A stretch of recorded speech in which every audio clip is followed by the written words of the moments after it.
It's wonderful to be here with all of you. It's nice to see some familiar faces that I've seen before. So, what's wonderful to be here. So today the talk is going to be on leadership and getting the importance of getting out of our echo chambers and getting out of the bubbles that we might have found ourselves in. And I think this is a really important topic, especially today, because there are a lot of forces in society that are driving us further into echo chambers. And so for me, there's no judgment or shame or blame if we do find ourselves in an echo chamber or surrounded by people who think and act and look just like us. It is kind of a natural phenomena, the birds of a feather flock together effect. And I think it's important to note that there are a lot of studies showing that this effect can be bad for us as individuals and bad for society writ large. And so to me, coordinating a project called CURE-PNW, where we do have to work with extreme groups on all sides and everyone in between. So being able to get out of our comfort zone to meet everyone, every stakeholder in any conflict, regardless of who they are or where their background, is to me really important and a really important skill and disposition to be cultivated. So I'll briefly go through 6 points of why I think doing this kind of work is important, and we can have more of a dialogue or discussion about how to do this in practice. So the first thing I noticed is that when we're in an echo chamber, whether it's a cultural echo chamber, an ideological or political echo chamber, even a digital echo chamber, like a social media or news echo chamber, we're getting exposed to certain types of information or certain types of perspectives, but not others. And so the result is it becomes easier to inadvertently say things that are harmful or offensive to other people who are not in your echo chamber, because what gets you social capital in your group might be deeply offensive or troubling to someone who's not in your group. And so when we're in a diverse community of people of different backgrounds, and then suddenly you open your mouth and say something that's appealing to people who look and think or act or speak like you, but it lands horribly with someone else, that instantly creates division, lack of trust, hurt feelings, and so forth. So the more we're able to get out of our echo chambers and really understand other people, the less likely we are to inadvertently offend them and drive each other further apart. The second one is a very practical insight that I've noticed, is that when we are insulated, we don't have access to a lot of information. And so as leaders and decision makers, we can't make the best decisions when we're not getting information, including information we don't want to hear, right? And so I think at a kind of a grand example of why certain dictatorial countries failed, whether in warfare or in governance, is because a lot of leaders surrounded themselves with a lot of yes men and exterminated anyone who disagreed with them. And so they had no way to get a perspective or information from someone that they disagreed with. And so they ended up making really bad decisions. And this is obviously not a good thing, especially for leaders. We need to be able to get as much information as we can from all stakeholders and everyone's interests and needs and values, and be able to take all that into consideration so we can make the best decision possible for the community. The third one is innovation and creativity. And there's a great book that I love, and it talks about a technical concept called a structural hole. And the idea of a structural hole is that in the liminal space, in the in-between space between two communities that don't interact, there's actually a lot of potential for creativity and new things to emerge. So in ecology, this is called an ecotone. So where the river runs into the ocean, or where a forest meets the meadow, all kind of new species and interesting things happen at that confluence. And so I think the same thing is true socially. The more we can position ourselves to be at the confluence of communities or social groups that usually don't intersect or overlap, the more creativity we can have. We were outside of an echo chamber where we can synthesize new information, new perspectives, new stories from the community in ways that other people can't. And it's a huge, for myself, it's a huge position of privilege and honor to be at that intersection, to hear everyone's story and very different stories about what's going on in their community, about their concerns, about their values, and to be able to do something with that to try to make the situation better and to reduce conflict. The fourth one is developing trust and social capital, right? And so much of what we're able to do, so much of our credibility and the respect that we have from others in the community is based on the quality of relationship we have with them, how much we understand them, how much we can empathize with them, how much people feel like we can represent their interests and needs accurately, feeling like if they don't have a voice at the table, we can be their voice at the table. And not only is this good for people, but I think it's also, selfishly, it's good for you, right? Because people respect you, people know that they can count on you, and that the norms, those supportive norms, go a long way in creating a climate, I think, that supports being a powerful leader. I'm going to butcher a quote from the Tao Te Ching, but it goes something like, the reason why I think it was like a lake or an ocean or something, the power of it is that it's below rivers, so all rivers flow down into the pool, right? So that's my vision of being a leader, is that I'm below people, not above people, and everything flows down into it. And it's a huge privilege to be in that kind of position. And the fifth one is that when you have insights from groups who normally don't talk to each other. So just as a wild example, I work locally in Washington, and I communicate with the Democratic, Republican, and Libertarian parties. No one in those parties talks to anyone else. And so what ends up happening is people develop conflicts in their mind and develop stories about what's happening on the other side when they have no idea about what's happening actually on the other side, because they don't talk to them. So because I talk to them, and I'm able to kind of get out of my own bubble and get out of their bubble, I'm able to see when conflicts are being made up out of thin air and don't really exist in reality. And this has huge implications, right? Let's say, for example, that I'm really afraid that my neighbors are going to attack me and they have guns. Let's say neither of those things are true. So maybe I'm going to get guns, and maybe I'm even going to do something aggressive towards them first. I just started a conflict for no reason at all, right? And so we see this a lot in community violence, extremist violence, gang violence, even things like concerns about political warfare, nuclear warfare. People act as if people are a threat, which becomes a self-fulfilling prophecy. And so when we are able to actually hear what's going on from different sides, it's easier to identify win-win points and say, hey, wait, you guys both agree on this, but you don't know that you both agree on this because you don't talk to each other. So you can organize around that point of agreement and resolve conflict. And the last point I'll make is that I think it's really getting out of our own echo chambers can be really painful and really difficult, right? We're going to hear perspectives and opinions that we don't want to hear. People are going to rub us the wrong way. It can be awkward to interact in an environment or with cultures that we're not from or are not familiar with. But I think it's really important for our spiritual growth and psychological growth as human beings to be able to stretch ourselves in that way, right? To be able to increase our tolerance and empathy for people, and to be able to become conversant in different languages. I mean, not only different ethnic languages, but even different languages within English, different ideological languages, different cultural languages, and being able to talk to people on their own terms. My mantra is talk to people on their own terms and on their own turf, to respect where people are coming from, and to talk to them based on where they're at, what they're interested in, what they're passionate about, what they're concerned about, instead of me parachuting in with my own agenda and trying to impose it on people. And so I've walked into churches that were categorized as hate groups, and talked to people there, including one person who was actually arrested for planning 2 mass shootings. I had talked to other people who had broken buildings and were arrested in Portland. I had talked to people who were at January 6th. I've been to every event in every environment you can imagine, much to my wife's displeasure, and learn how to talk to people.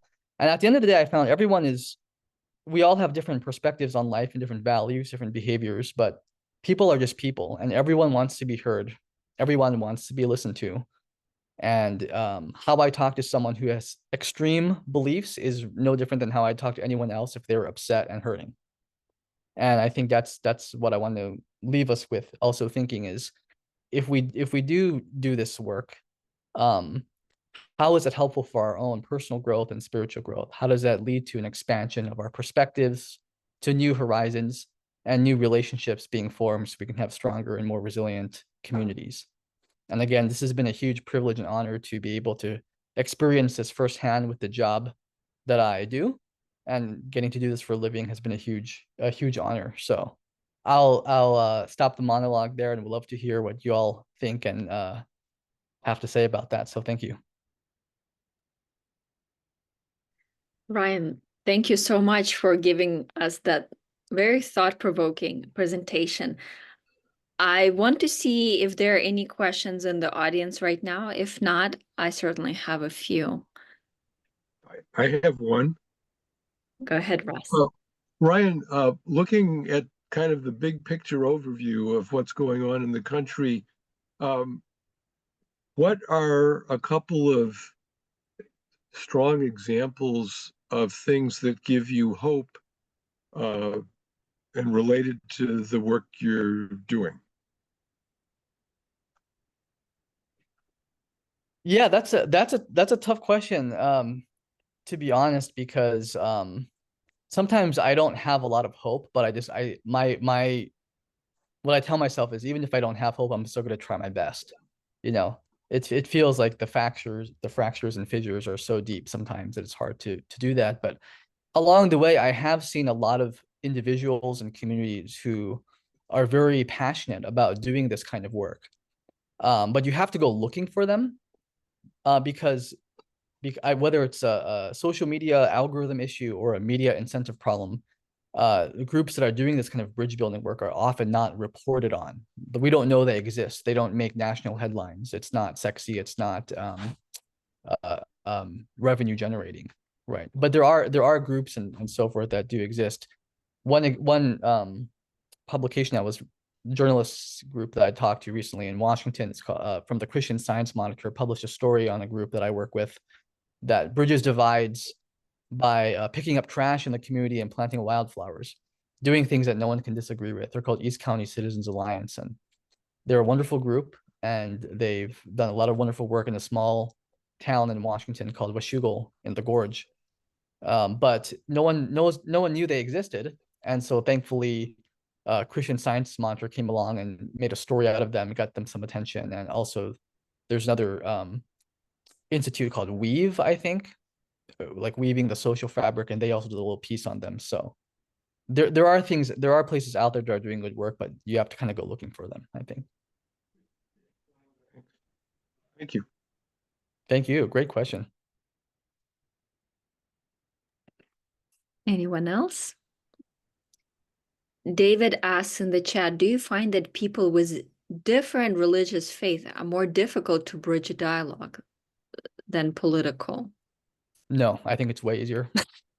So I think that I work with a lot of interfaith groups, and a lot of interfaith groups still fall into one ideological bucket, right? So one interfaith group I work with, I'd say 90% of they're all different faiths, Islam, different denominations of Christianity, Buddhist, Jewish, and so forth, Hindu. I'd still say 80% of them are like liberal or progressive leaning, and it's pretty easy for people to get along in those contexts. I think the ideological part is more difficult for different reasons, and one is that political decisions have very tangible material consequences on people's lives in ways that spiritual or religious beliefs may not, right? So, for example, we might have different beliefs about the afterlife, but if we disagree on vaccines and who should be vaccinated and what the vaccine policy should be, that might have an impact on someone's health.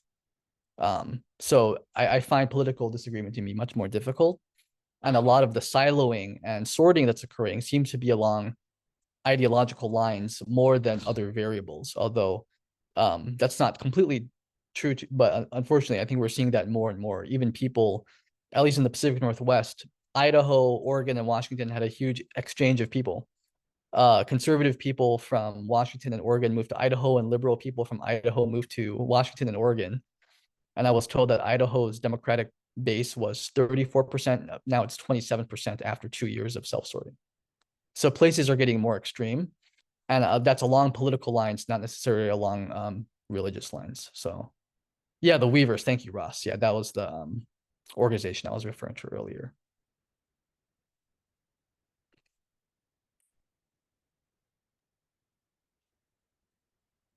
I also saw a question from Eleanor about Oh, Oh, yes, sorry, go ahead. thank you. Yeah, the Eleanor, my apologies, I missed yours. Ryan, do you want to read that one? Yeah, what are strategies to structure conversations between people with conflicting views? It depends on the setting to me, if it's a group discussion or if it's more of a water cooler conversation or dinner conversation. If it's a group discussion, I use a method called reflective structure dialogue, where people reflect on a prompt and then they share in a very structured way. Other times I emphasize not focusing on talking about the different views initially, but talk about anything else, how many kids you have, where you grew up, what kind of food you like, that kind of thing. And then when you do get to talking about the political views or ideological differences or theological differences, talking about personal experiences and personal impacts. One thing that tends to happen is people will shut down not only when they hear a position they disagree with, but when they feel like they're hearing a talking point that's repeated over and over and over, and they leave saying, I could have heard that on Twitter, Fox News, or MSNBC. Right. So whenever someone shares a personal story, that's always new information. I got to learn something new about Cheryl. I got to learn something new about Ross or Katerina that I didn't before. And that humanizes us and makes us interested in each other. So I think it's about getting to the deeper values and life experiences and impacts that are behind the viewpoint, that animate the viewpoint. The viewpoint is like the tip of the iceberg. It's about getting below the waterline, right, to see what's really going on for someone. And that's where those stronger connections, I think, can be made. So if whether it's a structured dialogue or an extemporaneous dialogue, I like to focus on those elements and try to unearth them and bring them into the center of the conversation.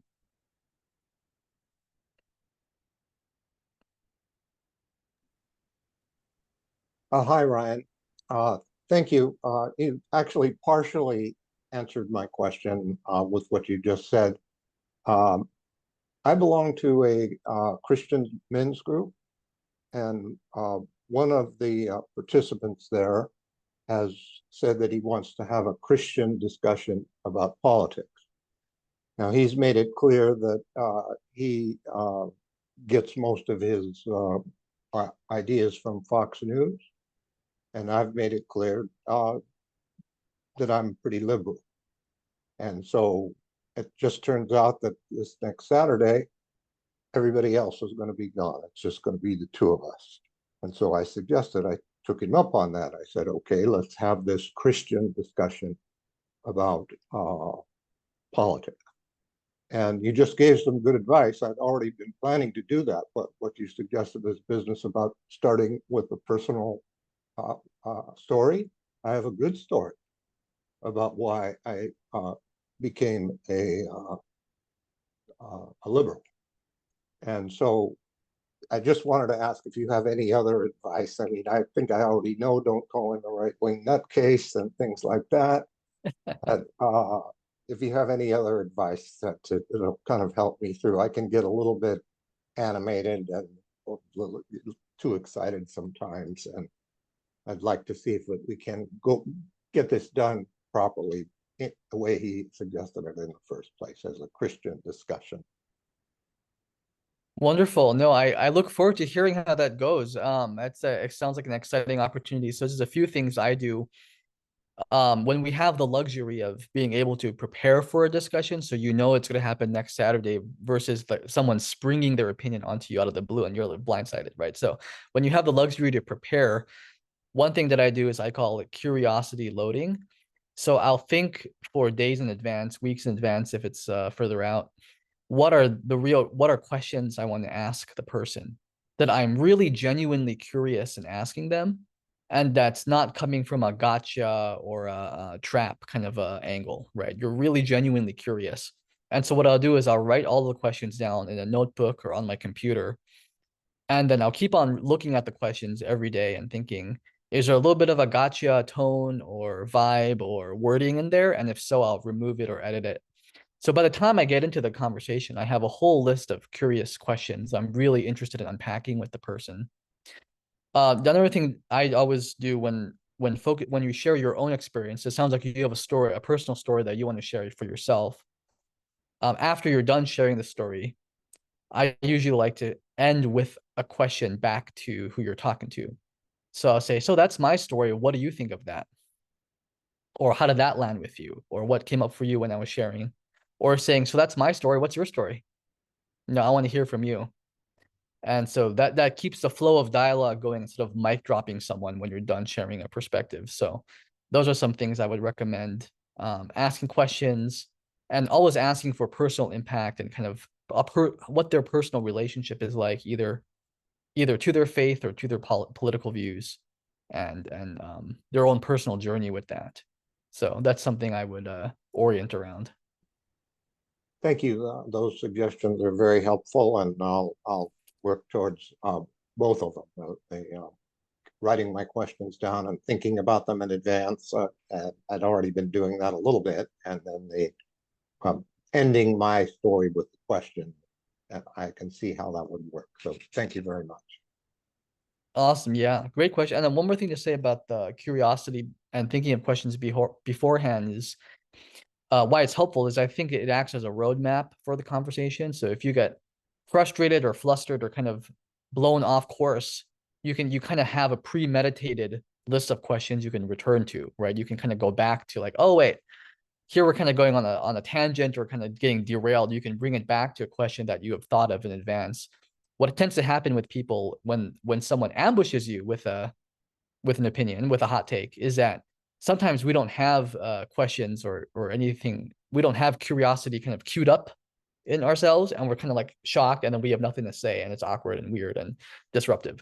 So when you have time to prepare in advance, this is a technique I used to prepare for conversations with people with very, very extreme beliefs, and it always helped me to also maintain my composure in the conversation once I was face to face with them.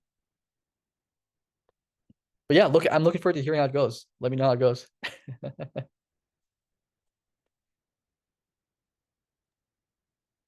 Ryan, one question that I had is, what motivated you to do this kind of work? Tell us a story of how you got involved in this, and then I have one more if you don't mind, but I'd love to hear what is the beginning story. Sure. Well, I think I can share a technical answer and a personal answer. I think the most personal answer I can give is talking about my own deficiencies as a human being and how I'm compensating for them by doing this kind of work. And I grew up in Hawaii, and I was a high school dropout 1 month into ninth grade. And from age 14 to 16, I experienced a tremendous amount of loneliness and alienation. I homeschooled myself, but I had no contact with other kids my age. And so my development as a teenager was severely stunted and had a lot of problems. And I even had a falling out with some of my parents because they were, being a very strict Asian family, they were very upset about me abruptly dropping out of school and basically doing nothing.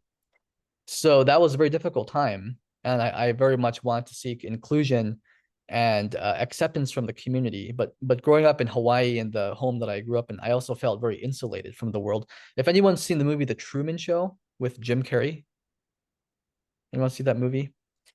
I won't spoil the ending if you haven't, but it's basically him trying to get out of a bubble and he's pounding on the wall. And that's how I felt like. I feel like there was an invisible bubble between me and the world, and I want to get out of it. And so I took that to heart. And as I got older and got the courage and social skills to be able to do that, venture out and talk to random people in different places. I went to protests, I went to rallies, I went to all kind of interesting environments. And I think part of it is I love meeting new people. I love talking to people. I'm almost like a anthropologist or even a tourist of different, like how like people like to go in different countries and explore different foods and cultures. I'm the same way, but with political ideologies, right? I'm like an ideological tourist. But also I was looking for acceptance and wanting to see if I could be accepted by different communities. So I want to be accepted almost as a social experiment, but also for my own sense of self-esteem. I want to see if I could be accepted by the rural conservative evangelical communities who support Trump. I want to be accepted by ultra leftist Marxist anarchist groups in Portland. I want to be accepted by moderates. I want to be accepted by people of all cultures. And so that was kind of my own personal journey of what drove me to do this. And also, and right now, it's a huge honor that I get to make a living doing this, but that's the personal dimension of it. Thank you for that deeply personal and vulnerable and fascinating answer. I didn't know that about you myself, but thank you for giving that insight into your path. Yeah, no, thank you. I'll say one more thing about that really quickly too, is I always felt this sense of, even if I was accepted by one sphere, one community, or one social group, I still felt like alienated from everyone else. Like I was cutting myself off from half of the country, or more than half the country, 80%, 90%, right? I would cut myself off from other religious groups, cut myself off from other political groups, rural urban divides, right? Class divides. And I just didn't want to live in that bubble. It was painful. And so I went on the ultimate bubble bursting personal mission, as kind of my MO. So can I put you on a spot and ask, in which group did you feel most accepted? I would say the one that was most meaningful in being accepted, that was very different from my background, was conservative evangelical Christian groups.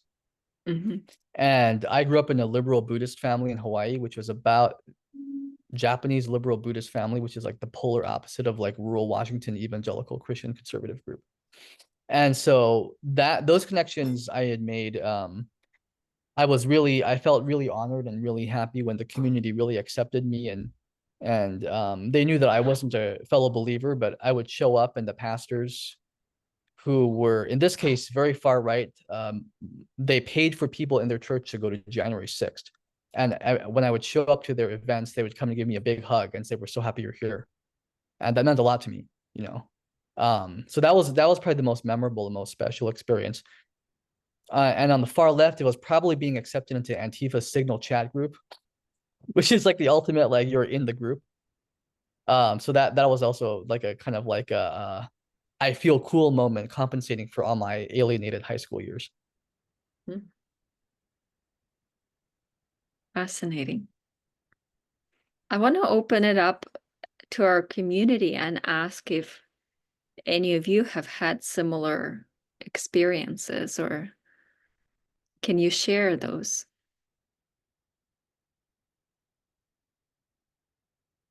Or maybe you had a totally different experience. Please share that. Well, if nobody else is going to go, I can mention that I have a fair, I can add on to what Ryan said about sort of very conservative religious groups. I have a fair amount of experience with evangelical Christians. I go there to try to convert them. Not that I have any success in that, or at least I have it in the back of my mind. But I've had a lot of experience with that, interacting with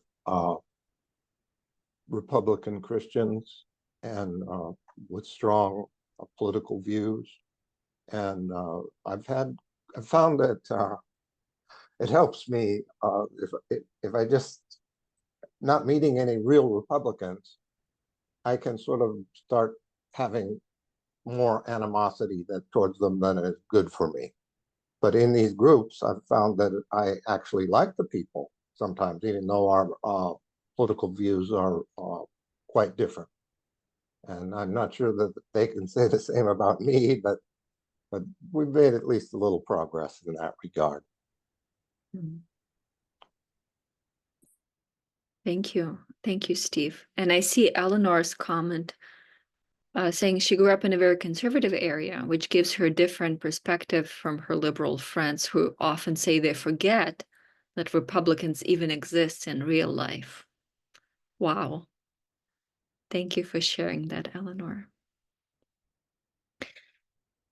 Ross, would you mind giving us a little insight into what you shared in the chat for us? I want to acknowledge those wonderful resources. Can you highlight them for us? Sure. I just put in the chat Ryan mentioned the one about the Weavers, but I also found the Christian Science Monitor story that he referred to about the small town in Washington State rebuilding trust with trash and flowers, and it also talks a bit about Ryan. Thank you, Ross. Thanks for finding that, Ross. Sure. And it's not behind a paywall as far as I can see. Mhm. Awesome. Thank you. And I'm going to save the chat and also share those links in our newsletter. And Ryan, since we have folks who want to follow up with you, would you mind sharing your email in the chat? Yes, So absolutely. way to reach you. Wonderful. And are there any other questions or stories or insights that you might have for Ryan before we conclude this portion of the Sunday prayer? I have a little bit of a story. In around 1970, I was in Philadelphia as a Quaker. The Philadelphia Yearly Meeting was having a big brouhaha about whether to pay reparations, and the staff to African American community, and the staff was pretty supportive of that. And there were a lot of old time. Well, Philadelphia was interesting to me because it seemed like there were as many Quakers in Philadelphia as there are Catholics in Boston. There are Quaker meetings in many of the suburbs, as well as more than one in Center City. Um, so I took it upon myself to go out to some of these suburban meetings and attempt to um, explain. Um, I was trying to bridge the communities. I was very young, like 23 or so, and trying to put a human face on people that thought reparations was a good idea. I don't know how well I succeeded, but I think people appreciated the effort, even if they didn't agree.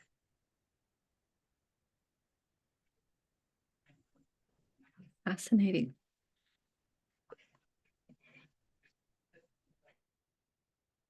Anyone else would like to share or respond to what Ross had mentioned?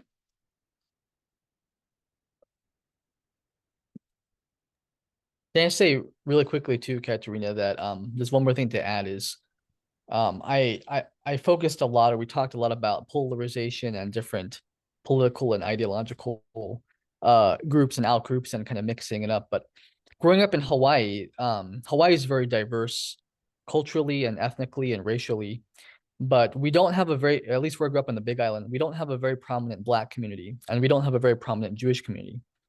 And earlier this year, I went to the first Jewish community center I ever have been to in my life at the age of 32 years old. This was Southwest Portland has a very prominent Jewish community, and was able to talk to people there, rabbis and spiritual leaders, about dealing with a lot of the trauma and hurt feelings around Israel-Palestine conflict and feeling alienated from other people in the community. And that was a real honor to be welcomed into those communities and to talk to people in those synagogues and other Jewish community spaces. And also with the members of the Black community, there's another project I work on that does reconciliation work with members of the Black community and the police in Portland. And was at a meeting there, and was also an environment that, now I live in a very small town of 500 people in Toledo, Washington, which is a very rural, very conservative.